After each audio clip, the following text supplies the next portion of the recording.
right, so we got some breaking news. So Ray J is being sued by the Kardashians this time because he finally went too far in one of these wild videos that he's been making lately. Wow. Look, so Ray J is being sued by the Kardashians. Well, he's been saying wild things in the last few videos that he's dropped, essentially saying that they're about to get hit with a RICO and that he's participating and is about to be bad. What the fuck? But yeah, so this was crazy. So this is what happened. Ray J has been kind of on a tirade recently, and I don't know exactly what's happening because, like, I don't think he has to do these things, but he's choosing to. And it seems like he's kind of been on a spiral because, you know, Ray J's always been kind of funny and goofy, but recently he's been going on podcasts and, you know, making these YouTube videos, and each one has been crazier than the last, and he's been just saying wild shit like this. And I feel like it's becoming a circus act for stuff that doesn't make any sense for what Diddy's being charged for. I mean, there's a lot of bad things happening, and we all agree with that. But a RICO, racketeering, sex trafficking, like, I've been with Diddy a long time. And if I haven't seen any of these kind of heinous acts happening, then where was I when it was happening? If you told me that the Kardashians was being charged for racketeering, I might believe it. But Diddy, sex trafficking, and all these other extra things, like, it's, to me, knowing him, knowing the situation, being around with most of the people that's testifying, you know, I just feel like there's somebody at the top who's making a statement, who's making a point. I'm sure Diddy got the point. Free Diddy, he got the point. Free Diddy, baby. Free Diddy, right? And then, you know, this video actually came out recently where he was saying that he was kind of off camera doing a live stream, and you're gonna see Krishan Rock and another guy talking, and he's kind of off camera. He's talking about essentially how there's a RICO coming for Kim Kardashian, and he's participating in it. And this is the video that went viral, and I think spurred the lawsuit. And he's been saying like little shots at them for a while, but I think this was the main one. What? This federal RICO, though, on KK and Kris. Ooh. The federal RICO I'm about to drop on Kris and Kim is about to be crazy. What about this? I'm talking about, I'm on the news every day like, yeah. Meaning like I'm gonna say a lot of Got a little bounce, you know, you walking. If anybody know Kim and cool with Kim, they need to tell her now. The rain is coming. The feds is coming. The feds is coming. It's crazy. Hey, right. The feds is coming. It's nothing I can do about it. It's worse than Diddy. It's worse than Diddy. It's crazy. It's worse than Diddy. Mm-hmm. Y'all hear this, boy? It's worse than Diddy. The feds are coming to investigate. Yeah, because it's like, I can't be the dirty guy no more. Now, apparently this was like the straw that broke the camel's back. Now, he has said a few other things too recently about Kim Kardashian. He also said some wild shit about Sexy Red and then apologized saying that he slept with her and then took it back, which is really weird. Like, what?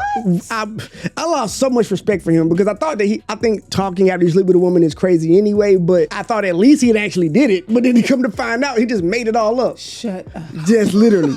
So I don't know if he's okay because I just don't know. So this is what TMZ is saying about the lawsuit. Kim Kardashian and Kris Jenner are fed up with Ray J claiming that they're the subject of a federal criminal racketeering investigation, so they're suing him for defamation. Kim and Kris say it's just the latest in a decades-long campaign Ray J has waged against them. The lawsuit filed by Alex Spiro says Ray is unable to accept the end of his fleeting relationship with Ms. Kardashian over 20 years ago. The lawsuit specifically mentions TMZ's to-be doc, United States versus Sean Combs, where Ray J said RICO charges against the Kardashians would be appropriate. He says, if you told me the Kardashians was being charged with racketeering, I would believe it. The comment in the documentary was designed to plant the seed, according to Kim and Kris, but they say he ratcheted things up during a September 24th live stream with Krishan Rock, which we just saw. And so I guess between these two things, that's all they really needed to sue them. And then again, like, I know Ray J got a bag, but we talk about Kim Kardashian, billionaire bag. I don't think they playing. Like, I don't think that they went through all this trouble to like throw the lawsuit out. I think they coming for him. And and that's kind of scary. If you're Ray J right now, I don't know exactly what they're suing for. We don't know yet, but I'm pretty sure it's probably some obscene amount of money. And I mean, they're billionaires and they are like America's sweetheart. So I'm sure they coming for something crazy. But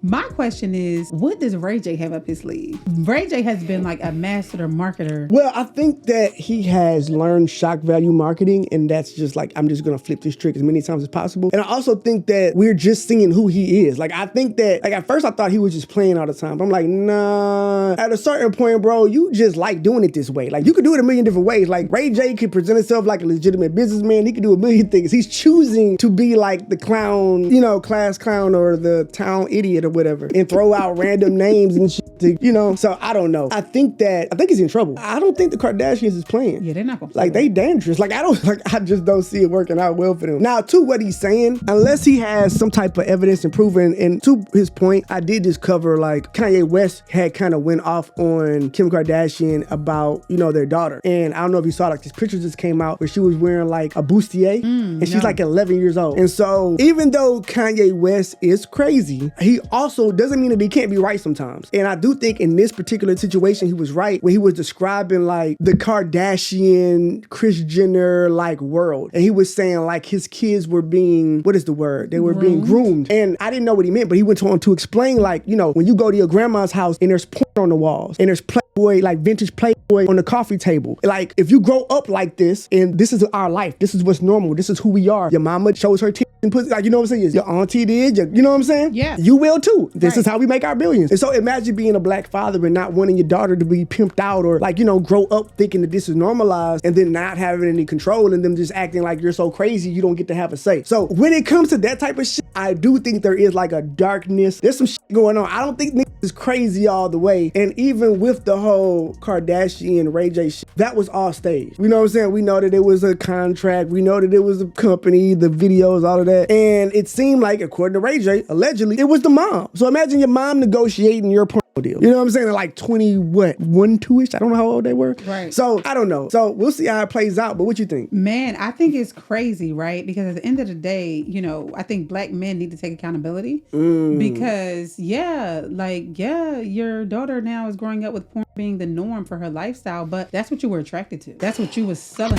That's what you've been selling black girls for years. Now you've you know, woken up to Christ and trying to live your life right, and now you got to play this out with your daughter. But that's exactly why God gives men daughters, so that they can learn how the things that they've done and how they've treated women, they get to experience that firsthand. Because of course you don't want your daughter to live like that. I ain't gonna lie, I think it's important for men to have daughters. Until I got a daughter, I never believed that. But now the world needs men to have daughters because you don't understand. The world gets scarier the second you have a daughter. And it's like, oh, nigga. Not only did the world get scarier, but now I'm even more invested in the world because it's a little different. Like, yes, my black son is going to have to go out here and have to make a better world for him. But that same world is going to be even more vicious to her. And she's going to be even, I'm going to say less equipped or maybe less physically equipped to deal with it. And it just makes it more scarier. So I definitely understand. And so to your point, like, I think it's important that men have daughters. It changes your entire perspective. And on the other side, I think it's super important for women to have boys. Facts. I got 2 boys, right? And so I'm literally learning men through my boys. Like, gives you compassion. It gives me compassion, but it also helps me understand, like, men really don't have feelings. We do. What do you? That is not true. It's so crazy. Wait. That is not the lesson. That is not the lesson. Men have feelings. That's crazy. I think men learn it, right? Men learn feelings and stuff. But so my 10-year-old, right? He just went through something last week. He got in trouble, and I'm like, well, how do you feel? He don't even know. He doesn't understand. But girls, we know, like, well, I'm feeling sad. I'm hurt. I think we have to train our boys to spend more time articulating those feelings. Because it's not that we don't have them. I think that we don't articulate them, and then we're not encouraged usually consistently to express ourselves. Yeah. So it's definitely a skill we have to develop. Absolutely. So I do implore you to, like, you know, keep helping him communicate and pushing him to communicate, because that is important for his development. Because you don't want a man that doesn't know how to do that. Because that's a whole million other problems. So yeah. But yeah, we got feelings. And then also when you're the mom, and then, you know, especially single mom, and you're the boy, you know, you have, like, you want to be a little bit tougher, you know what I'm saying? And you know, you want to, so I think that adds to it too. It's like, yeah, I probably do have feelings, but I'm not going to tell you about them necessarily, or like, do I feel comfortable all the time? And, you know, even at 10 years old, like, I have a 9-year-old son, and even him, I have to tell him all the time, like, bro, you don't have to be tough with me. Like, you know, I don't want you to, like, I teach him to be tough, but I teach him in context. Like, you know, if we're running and he hurt his ankle a little bit, and I'm like, well, how bad did you hurt it? Did you hurt it like you can't keep running? Did you hurt it like we got to stop? Like, what level? And I'm like, well, you're not going to cry about it. You know what I'm saying? We either going to sit down and you're going to rest, or you're going to walk on it, but you're not going to cry about it. And I'm like, you know what I'm saying? And so he took that as, I can't cry in front of daddy. Right, and because kids can't differentiate the two. Yeah, and so I had to explain to him, like, that's not what this lesson was. It's not about you not being there. Crying is cool. Daddy cry all the time. That's fine. I'm trying to teach you not to stop. I'm trying to teach teach you to not let that affect what you're going to do. You can be emotional, you can have emotions, but that's not going to affect how we operate. You know what I'm saying? Even that, but it takes awareness. It takes you caring enough. It takes you paying attention to your child. It takes you being, intentional about paying it, even just having it. So it takes you even being in tune with yourself and your own even have that conversation. Exactly. Yeah, to even be emotionally aware enough. Facts. Yeah. 100%. But yeah, so I know we got a little off topic, guys, but hopefully Ray J doesn't lose everything and the Kardashians do not pimp out all of Kanye West's children. I hope not. But let us know what you think in the comments. Is the Kardashians going to destroy Ray J? Is Ray J going too far? He kind of deserves it. Let us know what you think and hit that share button. We will see you in the next one.